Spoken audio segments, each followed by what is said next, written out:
बिस्मिल्लाहिर्रहमानिर्रहीम। अद्दुआ हुवल इबादा, दुआ जो है वो इबादत है। एक हदीस शरीफ में आता है कि अद्दुआ मुख्खुल इबादा, दुआ इबादत का मग़ज़ है। तो आज ज़ेर नज़र एक दुआ जो कि कुरान करीम की एक आयत है, सूरतुल अअराफ आयत नंबर 23। इसमें अल्लाह ताला से गुनाहों की मुआफ़ी, अपने गुनाहों पर शर्मिंदगी और नदामत के अल्फाज ज़िक्र किए गए हैं और अल्लाह ताला से मग़फ़िरत और रहम के लिए दरख्वास्त की गई है। तो दुआ के अल्फाज बहुत ही ज़बरदस्त हैं और इनको समाअत फ़रमाइए और इनको याद कर लीजिए। अऊज़ु बिल्लाहि मिनश शैतानिर रजीम।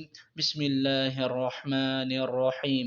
रब्बना ज़लमना अनफुसना व इल्लम तग़फिर लना व तरहमना लनकूनन्न मिनल खासिरीन।